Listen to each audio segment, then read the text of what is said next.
आजादी के बाद जब उत्तर प्रदेश अपनी नई राहें खोज रहा था, पहाड़ों पर उम्मीदें भी नहीं थीं। अल्मोड़ा के लोग सोच रहे थे, अब बदलेगा सब, अब विकास चढ़ेगा पहाड़ की ओर। 1957 अल्मोड़ा ने अपना पहला जनप्रतिनिधि चुना, गोविंद सिंह चुना। सपने ऊंचे थे पर नतीजे नीचे। विकास की शुरुआत होनी थी, फाइलों की धूल बढ़ती गई। गांव वही, दर्द वही। 1962 आए गंगा सिंह, वादे नदी जैसे, काम सूखी धार जैसे। शिक्षा स्वास्थ्य बदलने की बात हुई पर स्कूल वही, अस्पताल वही। पहाड़ इंतजार करता रहा। 1967 बोले परिवर्तन आएगा, लेकिन आर चंद्र के कार्यकाल में दिशा कहीं खो गई। रोड मैप तो बना, लेकिन पहाड़ सड़क का इंतजार करता रह गया। 1969 हरि सिंह का दौर, राजनीति गरम, विकास ठंडा, चुनावी हलचल बहुत, काम में सन्नाटा। 1974 में आए रमा, शब्दों की रोशनी में जमीन की अंधेरी सच्चाई छिप न सकी। पर्यटन, बाजार, रोजगार, सबको बदलने की बातें हुई, लेकिन कोई बड़ा सहारा खड़ा न हो पाया। 1977 आपातकाल के बाद उम्मीदों के साथ उतरे शोभन सिंह जीना। जनता बदली, सिस्टम नहीं। भाषण बड़े, परियोजनाएं गायब। 1980 गोवर्धन का शांत कार्यकाल, लेकिन समस्याएं पहले से भी ज्यादा शोर मचाती रहीं। 1985 सरस्वती देवी, महिला नेतृत्व से उम्मीदें ऊंची थीं।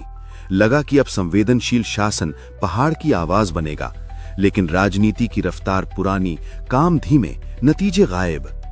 1991 पूरन चंद्र शर्मा आए उस समय जब पहाड़ उत्तराखंड की मांग में जल रहा था, लेकिन अल्मोड़ा को मिला सिर्फ ठहराव, ना रोजगार ना पर्यटन। 1993 गोविंद सिंह कुंजवाल, मजबूत नेतृत्व, कमजोर परिवर्तन। पहाड़ की मूल समस्याएं जस की तस। 1996 लोगों ने फिर उम्मीद की, रघुनाथ सिंह चौहान बड़े प्रोजेक्ट लाएंगे, लेकिन प्रोजेक्ट्स कागजों में दबे रह गए। गांव खाली होने लगे, सियासत को फर्क ही नहीं पड़ा।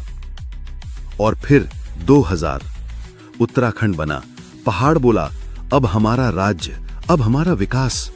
पहले विधायक बने कैलाश शर्मा, लेकिन टूटी सड़कें, खाली अस्पताल, बेरोजगार युवा, कहानी वही पुरानी।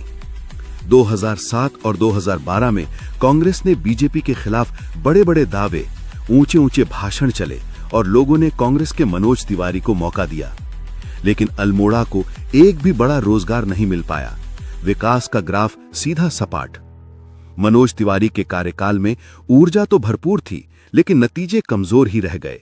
ना कोई बड़ा बदलाव, ना कोई बड़ा सुधार। 10 साल की धीमी, अदृश्य राजनीति। फिर लौटे रघुनाथ सिंह चौहान। ग्रामीण विरोध, प्रशासनिक तनातनी, शोर बहुत, सुधार कम। और फिर 2022 कड़े मुकाबले में मनोज तिवारी फिर जीते। सोशल मीडिया पर विकास चमका, जमीन पर हालात वही। आज अल्मोड़ा की सड़कों पर धूल है, युवाओं की आंखों में सवाल और गांव में खामोशी। पर यह कहानी सिर्फ 15 नेताओं की नहीं, ये पूरे सिस्टम की कहानी है। एक ऐसी कहानी जहां वादे चमकते रहे और विकास पहाड़ के पीछे कहीं छिप गया। अल्मोड़ा आज भी इंतजार में है उस नेता के जो शब्दों से नहीं, काम से पहाड़ बदले। उस दिन के जब अल्मोड़ा कह सके, विकास कोई एहसान नहीं, हमारा हक है। जनधारा उत्तराखंड, पहाड़ की आवाज, जनता की धार। हमारा उद्देश्य है बिगड़ी हुई सामाजिक परिस्थितियों को पटरी पर लाना और हर पहाड़ी की बात को जन जन तक पहुंचाना। यह सिर्फ एक न्यूज चैनल नहीं, बल्कि आपकी आवाज है, आपकी हिम्मत, हमारा हौसला है। तो हमारे इस जन जागरण अभियान से जुड़िए, लाइक करें, सब्सक्राइब करें, कमेंट करें और अगर पसंद आए तो शेयर जरूर करें, क्योंकि जनधारा उत्तराखंड, जनता की बात।